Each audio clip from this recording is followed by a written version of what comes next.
T20 world cup 2026 సెమీఫైనల్లో ఇంగ్లాండ్పై సూర్యకుమార్ యాదవ్ నేతృత్వంలోని team India 7 పరుగుల తేడాతో ఉత్కంఠ విజయాన్ని నమోదు చేసుకుంది.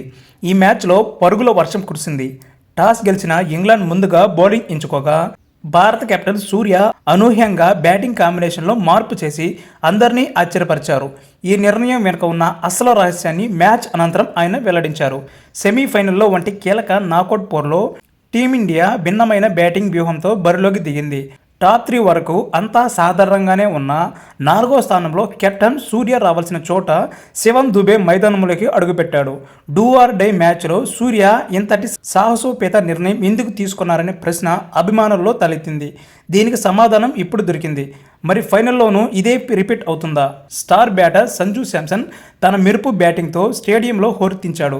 కేవలం కొద్దిసేపట్లోనే 89 పరుగులు విరోచిత ఇన్నింగ్స్తో మ్యాచ్ స్వరూపాన్నే మార్చేశాడు. మరోవైపు ఇషాన్ కిషన్ కూడా 18 బంతుల్లో 39 పరుగులు చేసి అదిరిపోయే స్టార్ట్ ఇచ్చాడు.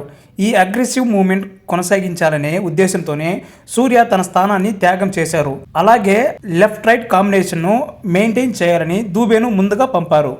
ప్రస్తుతం భీకర్ ఫామ్లో ఉన్న శివం దుబే కెప్టెన్ నమ్మకాన్ని వమ్ము చేయలేదు. ఇంగ్లాండ్పై కేవలం 25 బంతుల్లోనే 43 పరుగులు రాబట్టాడు. ఇందులో 4 భారీ సిక్సర్లు ఉండటం విశేషం. రన్అవుట్ అయినప్పటికీ దుబే తన పనిని సమర్థవంతంగా పూర్తి చేశాడు.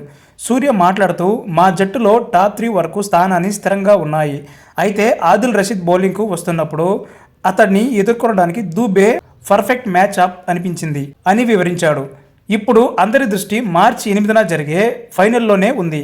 ఒకవేళ న్యూజిలాండ్ స్పిన్నర్లు మిచెల్ శాంట్నర్ లేదా ఈష్ సోదీ మధ్య ఓవర్లో బౌలింగ్కు వస్తే సూర్య మళ్ళీ దూబేను ప్రయోగించే అవకాశం ఉంది.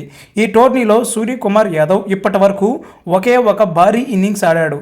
ఫైనల్ పోర్లో సూర్యతో పాటు అభిషేక్ శర్మ బ్యాటింగ్పై భారీ అంచనాలు ఉన్నాయి.